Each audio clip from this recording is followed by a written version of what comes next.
Magandang umaga mga bata. Magandang umaga din po.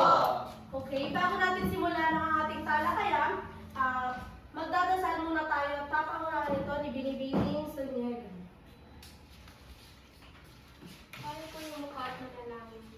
Lord, maraming salamat po sa umagang ito na binigay niyo po muli sa amin. Hindi naman po at maraming salamat sa inyo.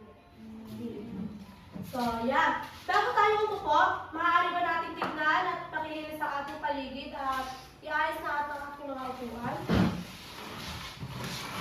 Ayan. Sige, maaari na kayo umupo. Binibining Sunyega, bilang sekretary ng ating klase, maaari mo ba sabihin kung may lumiban? Wala pong lumiban mo ito. Ayan, mabuti naman.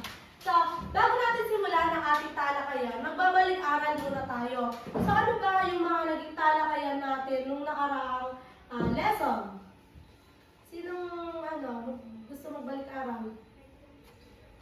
Mr. Kevin? Ang ating pong pinag-aralan sa nakaraang lesson ay ang gobyerno ng Pilipinas. Salamat po. Okay, maraming salamat, Mr. Kevin. So, ngayon, umpisa na natin ang ating talakayan. Meron lamang ako dito, tiyak na layunin. Nasusuri ang mga ahensya ng pamahalaan na tumutulong sa mga mamimili. B. Na ipapakita ang mga karapatan at kung ano ang tungkulin ng isang mamimili. C. Nakagagawa ng isang salaysay patungkol sa mga tinalakay na paksa. So, mag-uumpisa na tayo. Gawain 1. Picture, kamay sa ulo. So, hahatiin ko kayo sa dalawang grupo. Group 1 tsaka Group 2. At yung bawat group ay magpapadala ng tatlong representative dito sa harapan. So, ayun. Tayo na kayo. Sige. Tayo na kayo.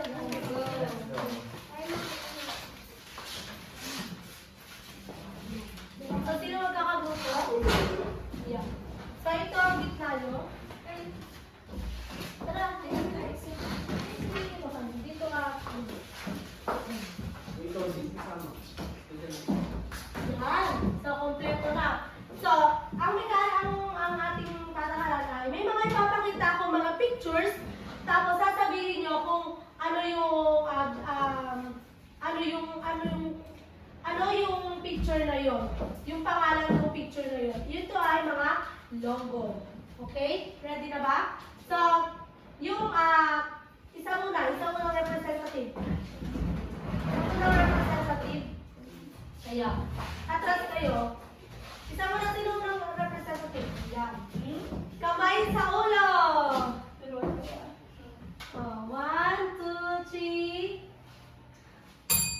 Okay, ano yan? Department of Trade and Industry. Yes. Next player. Kamay sa ulo.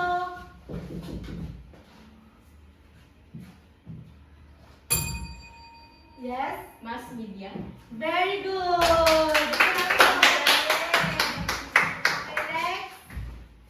Yeah, mass media. Next. Ano yan? Food and Drug Administration. Ha? Mali. Administration. Yes? Food and Drugs Administration. Tama! Oh, next player. Next player. Kamay sa ulo. Bias Minister. Ayan. Department of Interior Local Government. Yes. Tama! So, last. Sino? Last player. Kamay sa ulo. 1, 2, 3, go.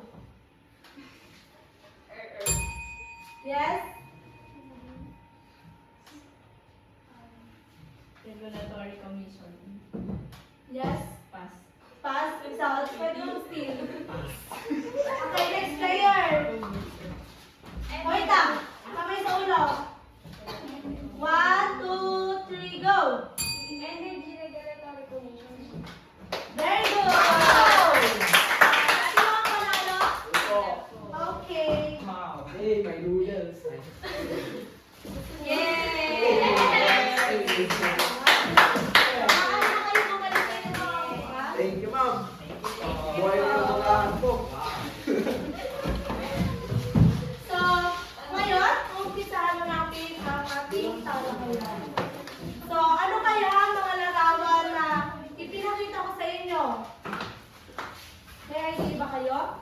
Miss Sonyega?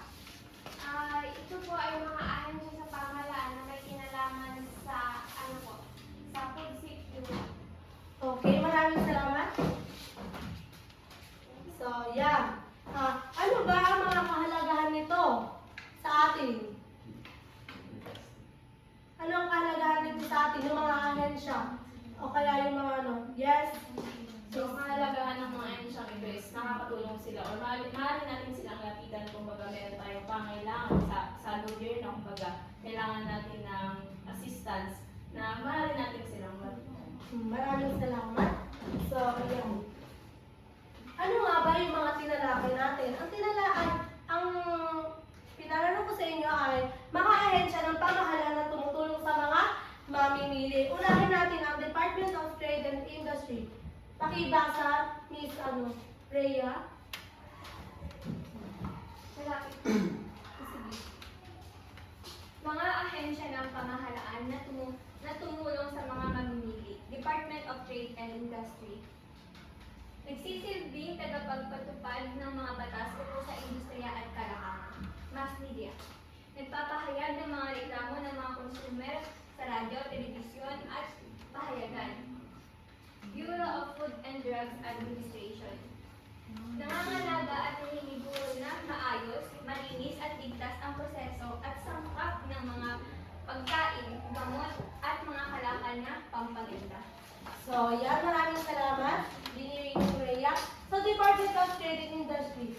Sila yung mga nagsisilbing tagapagpatupad o tagapagbigay o tagapagpatupad ng mga batas na tungkol or patungkol sa industriya at kalakalan.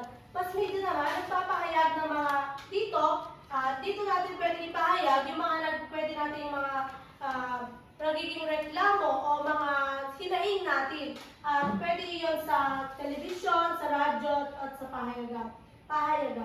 Bureau of Food and Drug Administration, nangangalaga at naniniguro na maayos, malinis at ligtas ang proseso at sangkap ng mga pagkain, gamot at mga kalakal at pagpaganda.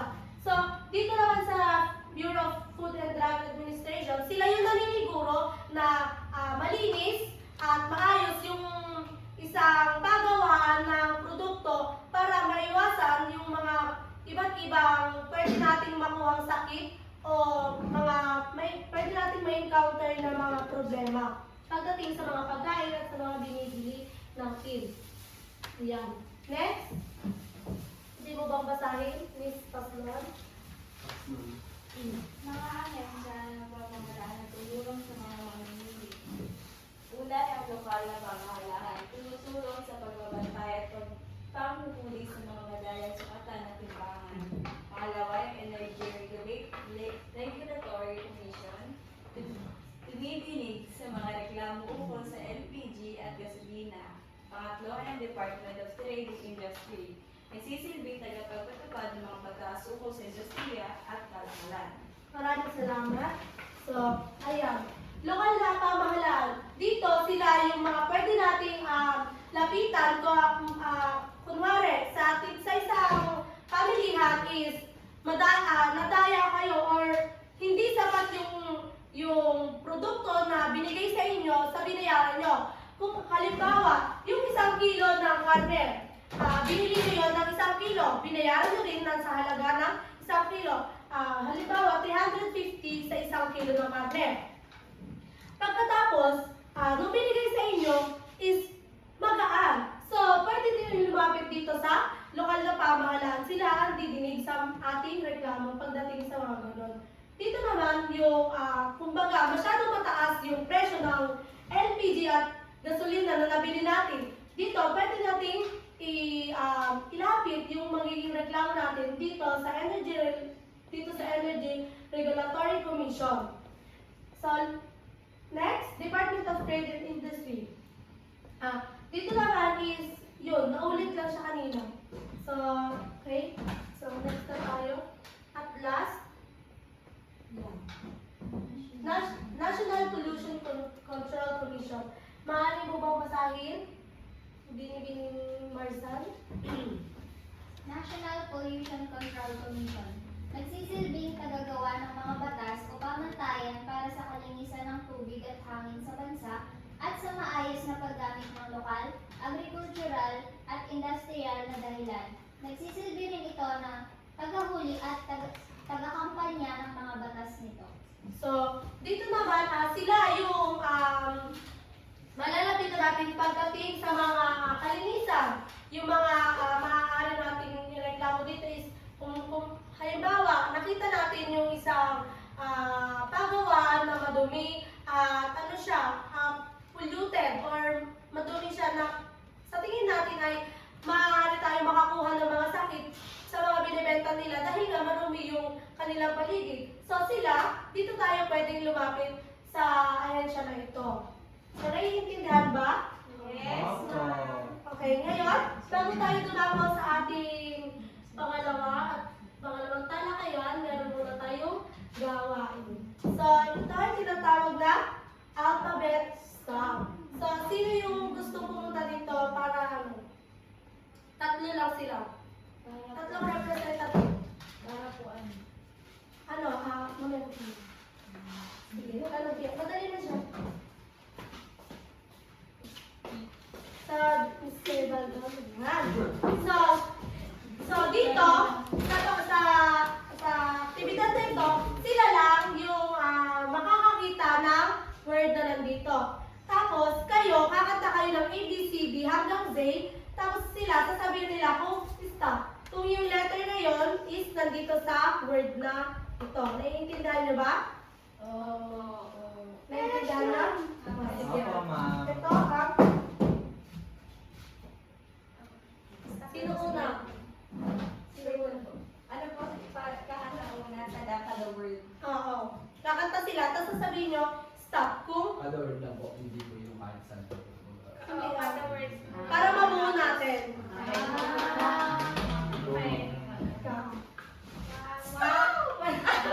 One, two, three, go!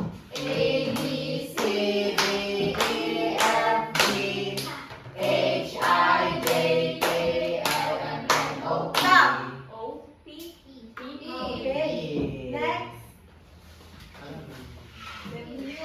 One, two, three, go! Stop! A. Okay, next. A, B, C, D, E, F, G, H, H. H. The I. G. Okay, next. A, B, C, D, E, F, G, H, I, J, K. K. Okay. 1, 2, 3, go. A, B, C, D, E, F, G, H, I, J, K, L, M, N, O, P, Q, R, S, T, U. Patupat. Tignan mo. Next. Sige, mabubuo lang nila yan. Sige, next. Sige. A, B, C, D, E, F, G, H, I, J, K, L, M, N, Stop. M. Pag, N. pag, N. K. N. N. Okay, next. Pagkan. 1, 2, 3, go! A, B, C, D, E, F, G, H, I, J, K, L, M, N, O, P, Q, R, S, R. Pag, S, pag. Okay. Pagkonsumo.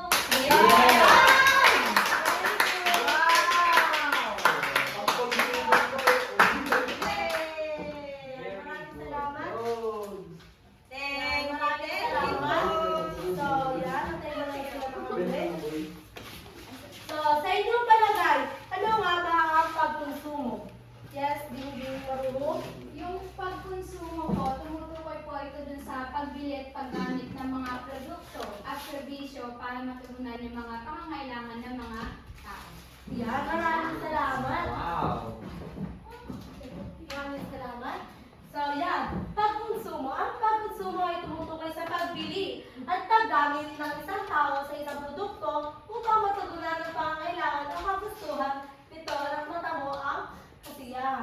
Ito ay ang tuwirang pagtugon sa mga pangangailangan. Ito ay ang pagbili at paggamit ng produkto o serbisyo na magbibigay ng kapakinabangan sa tao. So, sa araw-araw natin, bago tayo pumasok sa school o bago tayo umuwi sa ating bahay, galing sa ating paaralan, nagagawa ba natin ang pagkonsumo? Yes. Oo. Tama. So, yan. Kasi kada makikipagpalitan tayo, bibili tayo, yun para mas ma-satisfy yung ating sarili is, ang tawag doon ay pagkonsumo. So, yan. Naiintindihan niyo ba? Opo. So, yan dako na tayo sa ating gawain 3. Wow. Pass the ball. So, eto, ano lang tayo. Ipapasa niyo yung bola, tapos sasabihin ko na stop. Kung sino yung may hawak ng bola, siya yung sasagot o magbibigay ng opinion sa mga ipapakita kong pahayag. Naintindihan ba? Yes. Okay. Kakanta tayo ng Lerong Sinta. Okay? 1, 2, 1, 2, 3, go! Lerong sinta, buko ng papaya.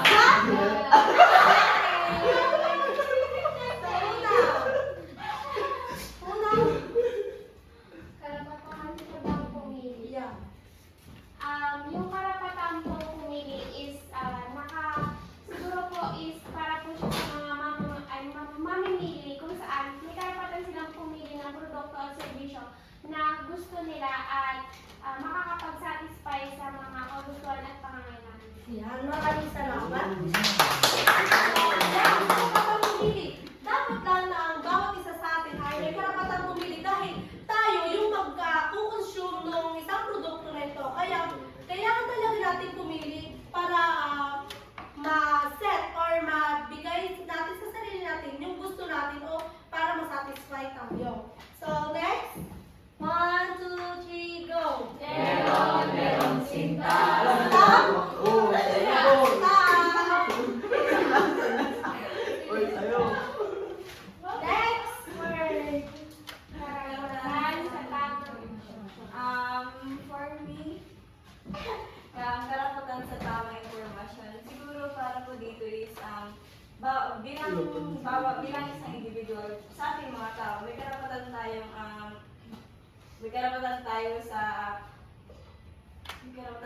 na alamin ang tamang impormasyon ng mga produkto ng mga bibilhin natin na para maiwasan yung mga Maraming salamat. Nililipas doon. So, karapatan sa tamang impormasyon. Kailangan natin o dapat natin gawin na ipalaganap sa ating buhay na dapat may karapatan tayo sa tamang impormasyon.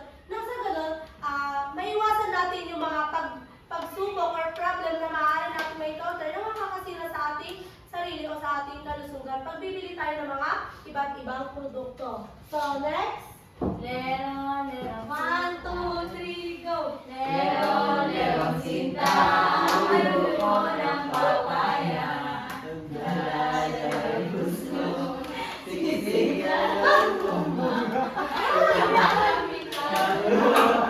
Nabalik ang sama. Uy, nasa guys na. So, importante na karapatan natin na maging ligtas para makaiwas tayo sa mga pwedeng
ng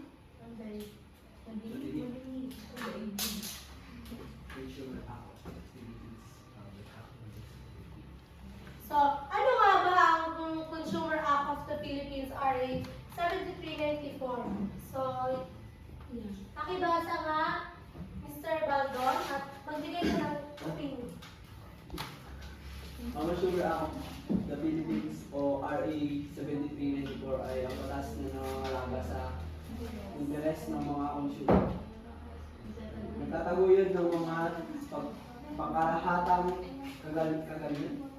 kagalingan at pagtatatag ng mga pamantayan ng mga kilos ng mga kumpanya at industriya.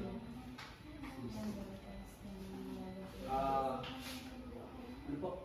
Good. Bibigay po ng Ayun. Mas magaling. Maprotektahan ng mga consumer laban sa banta sa kalusugan.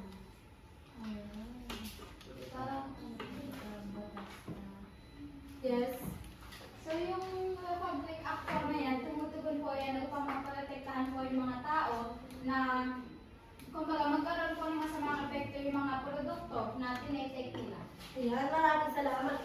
Tama si Binibining Marubo. So, ang Consumer Act of the Philippines is sila yung nagsisigurado na yung mga consumer or mga mamimili ay walang banta sa kanilang kalusugan dun sa binibili nilang produkto. So, yeah. Next. Batas na nagbibigay protection sa karapatan ng mga consumer. So, ano-ano ba nga yung mga batas na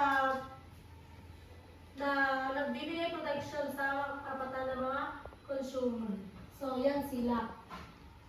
Batas price tag, Batas Republika bilang 3452, Artikulo 2187, Batas ng Pag-anunsyo, Batas Republika bilang 3740, Artikulo 1546. so yan. So, batas price tag. So, maaari ko bang basahin Binibining Joyce? So, batas price tag. Ang batas na ito ay nagtatakda na kailangang maglagay ng price o label ng presyo ang mga retailers o nagtitinda sa mga produkto o serbisyo ng mga ito ay upang maprotektahan ng mga consumer mula sa pandaraya. So, ano nga ang iyong So, ang sinasabi lang ng batas na ito ay importante na mayroong mga label ng mga price ang bawat produkto na bibilihin natin para malaman o maiwasan ng mga consumer na madaya dun sa presyo, sa totoong presyo na meron yung binibili nila. Maraming salamat, Binibining Joyce. So, tama si Binibining Joyce. Ang batas price tag ay naglalayon na bigyan ng kasiguraduhan ang mga bawat mamimili na hindi sila madadaya pagdating sa mga presyo ng produkto na kanilang binibili. So, next. Maaari mo magbasahin Binibining Marsan at bigay ka ng opinion. Batas Republika bilang 3452. Ang batas na ito ay tinatag ng National Grains Authority upang bumili ng mga palay sa mga magsasaka upang ipagbili ang mga ito sa mga mamimiling Pilipino sa mas murang halaga. So, yung mga magsasaka is nag-aani sila ng mga palay mula sa kanilang pananim, tapos ibebenta nila ito o ipapadala sa isang lugar kung saan is yung mga tao is mabibili nila ito sa mas murang halaga. Yan. So, maraming salamat, Binibining Marsan. So, yung dito sa Batas Republika na to, is ito yung tumutulong sa mga Pilipino na mabenta yung kanilang produkto nang sa ganon, sa kabilang noong pagtulong ngayon, matutulungan din nila yung mga mamimili na makabili ng mas murang bigas na ginagamit nila.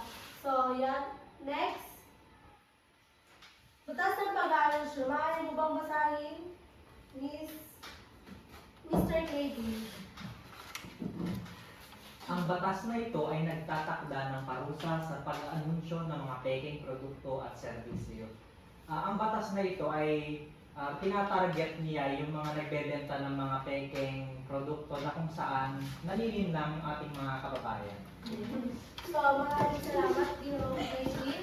So, dito naman, sa batas na ito, sila yung mga nagbibigay ng parusa o pwede maging parusa sa mga mga nagtitinda ng mga peking produkto kasi pag nakakabili tayo ng isang peking produkto is marami yung magiging epekto sa ating kalusugan.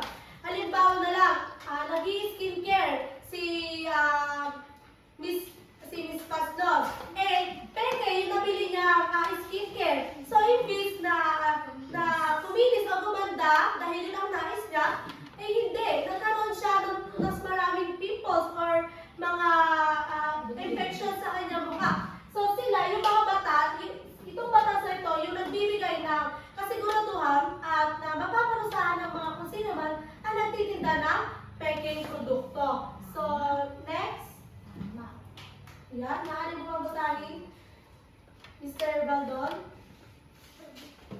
Ang artikulo ito ay nagtatakda ng pananagutan ng mga producer o distributors na sabihin ang limang sira, depekto at pinsala ng produktong binibenta.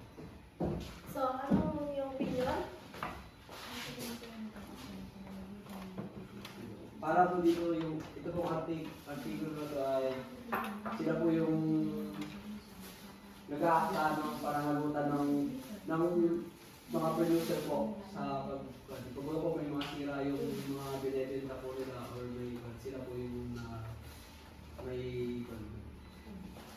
Maraming salamat. So, dito naman ay sila yung naniniguro na kung nakabili ka ng sira na produkto, pag binalik mo yun, tapos hindi nila tinanggap, pwede sila makasuhan kasi may batas tayo o may artikulo tayo na nagbibigay protection sa mga consumer na dapat ang mabili nilang produkto ay nasa maayos na kalagayan o kondisyon.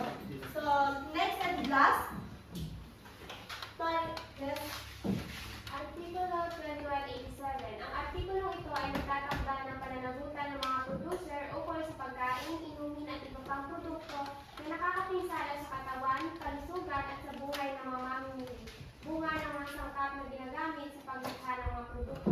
So, sinasabi po dito sa artikulo nito na pinoprotektahan niya po yung mga mamimili mula sa mga producer na naglalagay ng mga chemical or mga ingredients na hindi dapat ilagay din sa produkto na maaaring makasira ng kalusugan ng isang mamimili. Yan. Maraming salamat, Binibining Sanyega. Sa artikulo naman na ito is nagbibigay na kasiguraduhan na ang mga consumer ay makakabili ng nasa maayos o hindi pa expired mga pagkain at inumin dahil ito kapag ang isang produkto na kinakain o pinapasok natin sa ating katawan is madali siya kumepekto o makasira ng ating kalusugan kung ito ay kung ito ay expired na o hindi na siya o sira na siya. So, yung batas na yan is sila yung nagbibigay sinisigurado nila na pwedeng ang isang kumpanya ay makasuhan kung ang binili mong produkto ay nakasira o naka-apekto ng hindi maganda sa iyong kalusugan. So, next. Yan. Mga tungkulin o sa responsibilidad ng isang mamimili. So, may mga critical na kamalayan, aksyon, pagpapahalaga sa lipunan, pagpapahalaga sa kapaligiran, at solidaridad. So, alin dito ang hindi kayo pamilya? Solidaridad. Okay. So, ano nga ba ang solidaridad?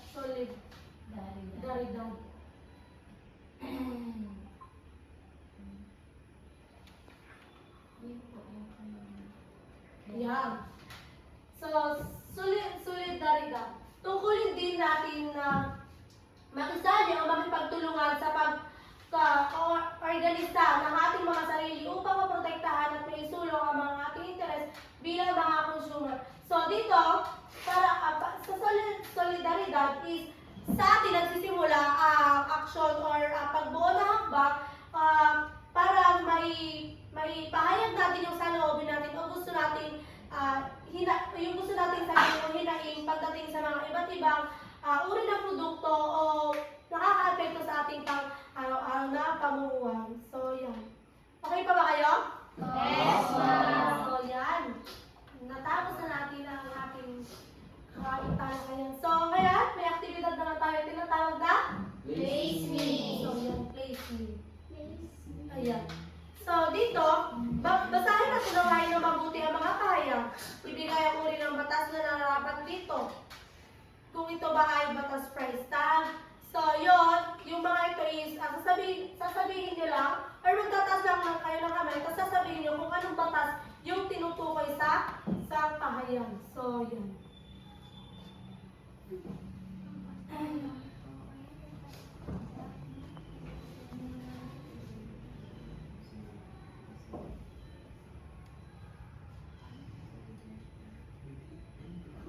So, isulat na lang sa 1/4. Ibigyan ko kayo ng 5 minuto.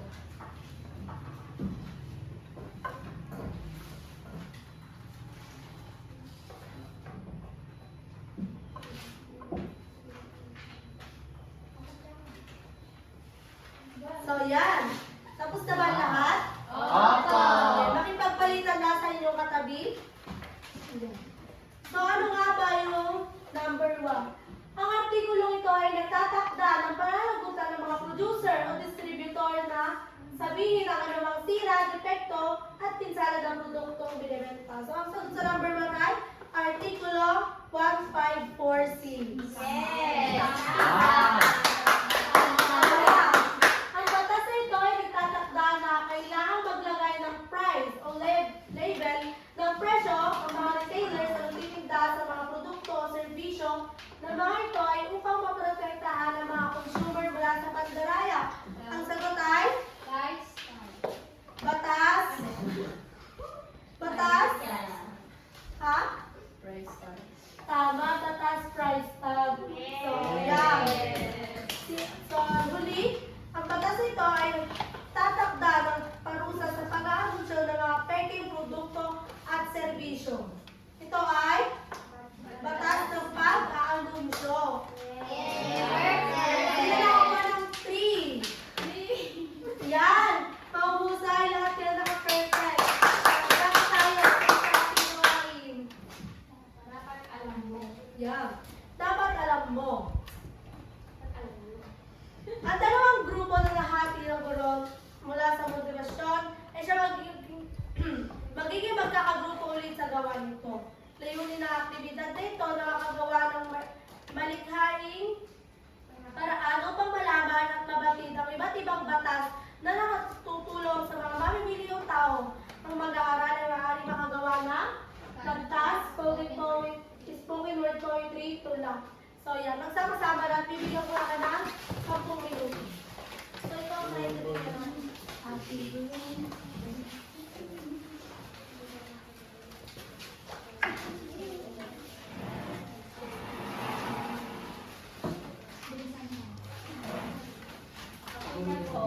So yan.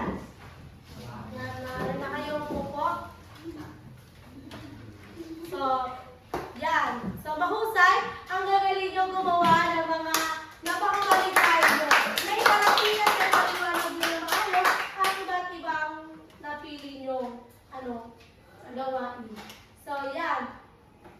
So, ano ang natutunan mo sa aralin na ito? Ngayong araw, Mr. Clavin? Ating natutunan ang mga batas na pumuprotekta sa ating mga consumer laban sa mga maaaring maka-epekto sa ating, hindi lamang sa ating kalusugan, pati na rin sa ating satisfaction. Gaya ng mga batas na pumuprotekta sa tuwing tayo bumibili ng mga defective na mga bagay. So, yan. Maraming salamat. So, bilang isang mag-aaral, paano mo maibabahagi ang pagpapahalaga sa karapatan bilang isang mamimili? Mr. Niega?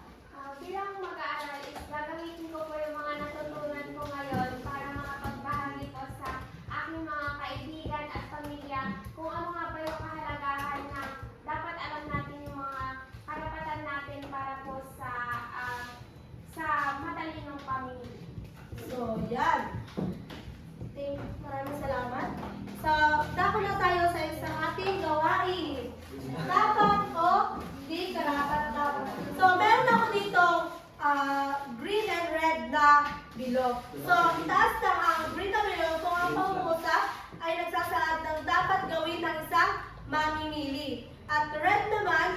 dapat gawin ng isang mamimili. So, yan. Pwede po sa akin yung credit card po. Ha? So, yan. Ano tayo? Isa. Isang green, isang red Pwede po bawang. puro green na lang po. Green card po. Thanks. Wala? Ako na lang po. So, yan. So, simulan na natin.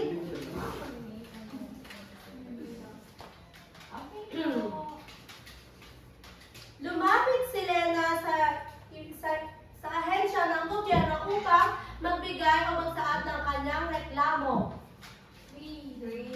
Yan, tama. So, next. Wow, amazing. Ang aking itay ay nakabili ng sirang gamit. Ito ay pinabayaan niya na lang at hindi na lang ito ginamit at itinago na lamang ito. Yan, tama. So, panghuli, ang aking nanay ay nagbubunganga sa palengke dahil sira ang kanya nabili produkto. Yeah. Oo. Kasi may karapatan po siya. So, ang tamang, nalito din kayo, ang tamang sagot doon ay mali. Kasi nga, yan, oo. Sige, Miss Joyce. So, dapat hindi siya nagbubunga nga dun sa anak niya. Bagkus dapat dun siya sa mga ehensya na maaaring makatulong sa kanya. Ayun. Yun ang Ay, ganda. tamang sagot. So, next na gawain natin, ang Seiko. Sa pamamagitan ng paggawa ng maikling salaysay, sagutin ang katanungan. So, saan? Yan. Maglabas kayo ng isang buong papel at sagutin itong katanungan. Sa iyong palagay, bakit mahalaga ang karapatan ng isang mamimili at mga ahensya ng gobyerno at tumutulong sa mga mamimili? Meron lang kayong 5 minuto. Ang excuse ko.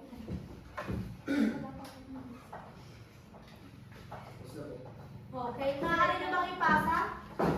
Past paper. So, yan. Marami naman kayong natutunan at matutuwa ako dahil ang huhusay ninyo ipakita o magpakita ng mga iba't ibang natutunan sa iba't ibang pamamaraan. So, bago natin tapusin ang ating talakayan, meron lang tayo sa isang buong papel, sumulat ng isang maikling tula na sumasagot. Maikling siya na isa ito. Na sumasagot sa mga katanungan. Patungkol sa ano mga batas na natalakay natin. Paano natin ito magagamit sa pang-araw-araw na pamumuhay? Bilang isang mag-aaral, ano ang masasabi mo sa mga napapanahong issue na kaugnay sa ating talakayan? So, ipapasa yan sa susunod ating klase. So, ayan. So, tapos na tayo. Maraming salamat.